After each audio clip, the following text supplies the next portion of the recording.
Welcome to मैक्सोना। दोस्तों, systems दो तरह के होते हैं।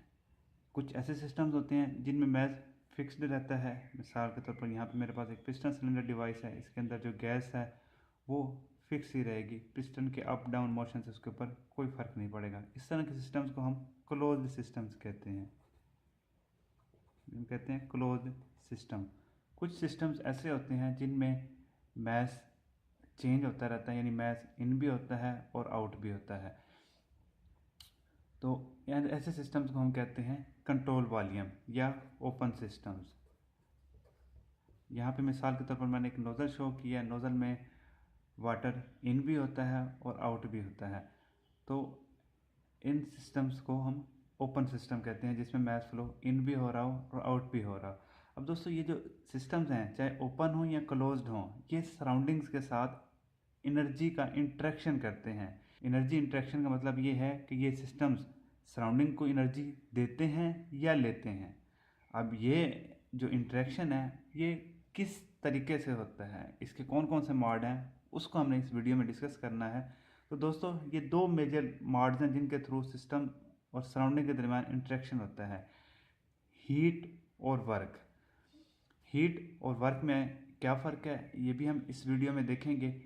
और इसके अलावा ओपन सिस्टम्स में मैस क्योंकि फ्लो इन और आउट हो रहा होता है, तो एक additional mod of energy interaction भी है, वो है मास।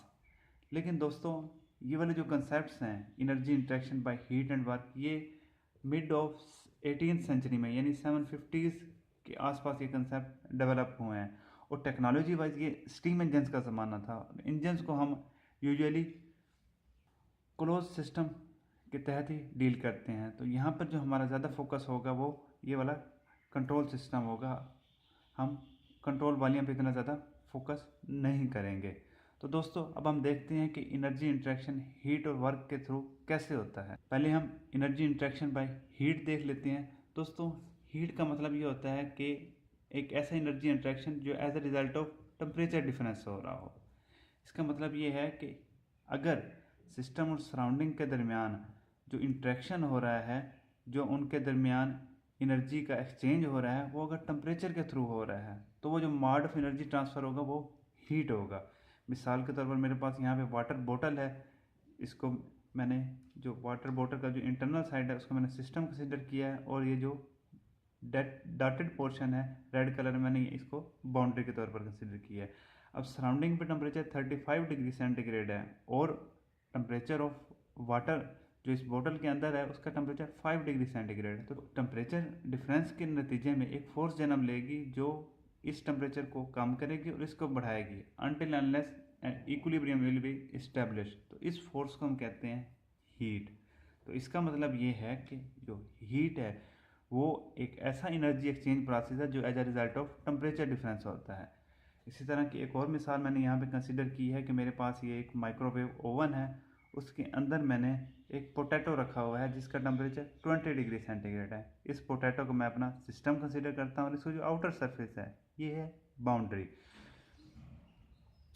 अब जो आउटसाइड ओवन के अंदर जो टेम्परेचर है वो 200 डिग्री सेंटीग्रेड और पोटैटो 20 डिग्री सेंटीग्रेड पे है। अब यहाँ पे अगेन टेम्परेचर डिफरेंस है, तो इस टेम्परेचर डिफरेंस की वजह से एक एनर्जी इंट्रैक्शन होगा जिसको हम कहेंगे हीट। तो दोस्तों, ऐसा एनर्जी इंट्रैक्शन जो टेम्परेचर की वजह से हो रहा हो उसको हम कहते हैं हीट। लेकिन दोस्तों, यहाँ पे एक चीज़ देखेंगे, जो हीट है ये एनर्जी इंट्रैक्शन हम तभी कंसिडर करेंगे जब ये सिस्टम की बाउंड्री को क्रॉस करेगा। यहाँ पे भी इसने रेड कलर की बाउंड्री को टेम्परेचर डिफरेंस की वजह से तो फोर्स थी, उसने ये बाउंड्री को क्रॉस किया। यहाँ पर भी इसने बाउंड्री को क्रॉस किया। ऐसा हम केस कंसिडर करते हैं जिसमें जो है वो जो हीट है वो बाउंड्री से क्रॉस नहीं करती, तो आया वो भी एनर्जी इंट्रैक्शन को हम हीट कहेंगे या नहीं कहेंगे। तो ये हम देखते हैं। यहाँ पे मैं दोबारा यही ओवन शो कर लेता हूँ। ये उसके जो बटन है और यहाँ पे मेरे पास ये सारा अंदर टेम्परेचर 200 डिग्री सेंटीग्रेड है। और यहाँ पे जो पोटैटो है वो मैं शो कर लेता हूँ। और इस सारे जो अंदर वाली साइड है इसको मैं सिस्टम कंसिडर करता हूँ। तो अब दोस्तों, यहाँ पर और ये बाहर वाली जो वॉल्स होती हैं ये इसकी एडियाबैटिक ही होंगी, क्योंकि यहाँ पे हमने कोई एनर्जी इंट्रैक्शन बाहर कोई हीट ना निकलेगी ना आएगी, जिस तरह हमने यहाँ पे इसको आउटसाइड वाल्स को एडियाबैटिक कंसिडर किया था। अब दोस्तों इस सिस्टम का through out temperature 200 degree centigrade है। अब बाहर से ना हीट आ सकती है ना जा सकती है, क्योंकि एडियाबैटिक सिस्टम है। तो इस दौरान कोई एनर्जी इंट्रैक्शन नहीं होगा, क्योंकि कोई टेम्परेचर डिफरेंस ही नहीं है। तो दोस्तों ये है एनर्जी इंट्रैक्शन बाय हीट के थ्रू कैसे एनर्जी इंट्रैक्शन होता है। दोस्तों अब हम देखते हैं कि एनर्जी इंट्रैक्शन बाय वर्क क्या होता है। दोस्तों एनर्जी इंट्रैक्शन या एनर्जी एक्सचेंज बाय वर्क एक ऐसा मैकेनिज्म होता है जिसके दौरान सिस्टम और सराउंडिंग्स के दरमियान कोई टेम्परेचर डिफरेंस ना हो। ये थंब रूल है याद रखने के लिए। मिसाल के तौर पर मेरे पास यहाँ पे एक कंटेनर है जिसके अंदर फ्लूइड्स को हम मिक्स कर रहे हैं, और वो भी अंदर 25 डिग्री सेंटीग्रेड पर और सराउंडिंग्स भी 25 डिग्री सेंटीग्रेड पर हैं। तो दोनों का टेम्परेचर जो है वो कांस्टेंट है। लेकिन हमने फ्लूइड को मिक्स करना है, तो यहाँ पे हमने शाफ्ट लगा के इसके साथ एक पेडल लगा दिया है जो रोटेट करवाएगा इसे। एज अ रिजल्ट इसके अंदर मिक्सिंग का प्रोसेस होगा। यहाँ पे जो इसके अंदर एनर्जी ट्रांसफ़र हो रही है वो इस शाफ्ट के वर्क के नतीजे में ट्रांसफ़र हो रही है।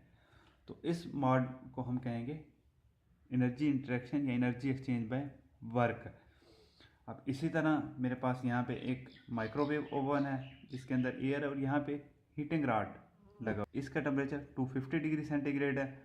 अब हीटिंग रॉड क्या चीज़ होती है? ये हीटिंग रॉड के अंदर मॉलिक्यूल्स हाई मोशन के साथ मूव कर रहे होते हैं, यानी इसमें अंदर जो इलेक्ट्रॉन्स होंगे वो हाई वेलोसिटी के साथ इधर उधर मूव कर रहे होंगे, और ये एक फोर्स एक्ट करेंगे, और वो फोर्स थ्रू अ डिस्टेंस लग रही होगी। तो फोर्स इनटू डिस्टेंस ये हमारे पास वर्क के बराबर होता है। तो ये वाला जो है ये इलेक्ट्रिकल वर्क होगा, यानी जो होगा ये जो चार्जेस होंगे वो पर यूनिट टाइम अगर मैं कंसिडर करूँ तो वो करंट बन जाएगा, और ये जिस पोटेंशियल के साथ या जिस प्रेशर के साथ लग रहे होंगे उसको मैं कहूँगा V। तो ये जो इलेक्ट्रिकल वर्क होगा वो VI के बराबर होगा। तो दोस्तों वर्क एक ऐसा मीन होगा जिसके दौरान जो है वो कोई फोर्स जो है वो एट अ डिस्टेंस तक लगेगी।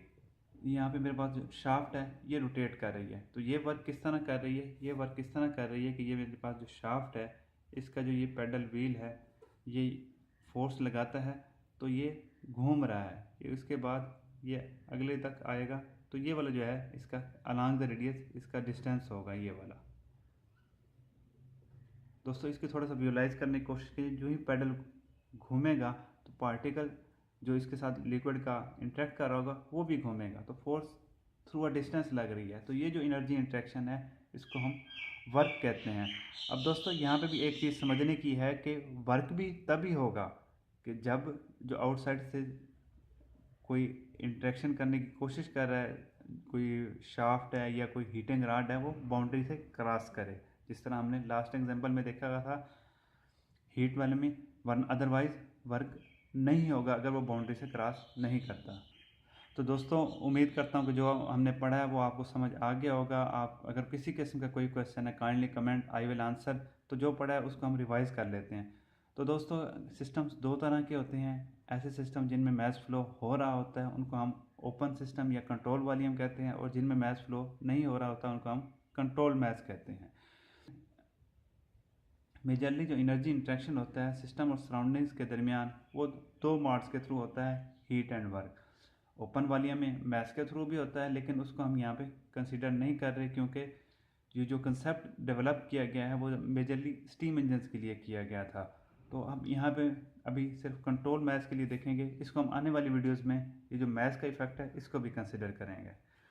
तो दोस्तों ये दो मोड्स हैं हीट और वर्क। अगर एनर्जी इंट्रैक्शन टेम्परेचर के डिफरेंस की वजह से हो रहा हो, जिस तरह यहाँ पे 35 डिग्री सेंटीग्रेड है और यहाँ पे 5 डिग्री सेंटीग्रेड है, इसी तरह ओवन के केस में 200 डिग्री सेंटीग्रेड है और जो सिस्टम का टेम्परेचर 20 डिग्री सेंटीग्रेड है। अगर energy interaction as a result of temperature difference हो रहा हो और ये जो हीट है ये बाउंड्री को क्रॉस कर जाए, तो इस एनर्जी इंट्रैक्शन को हम हीट कहते हैं।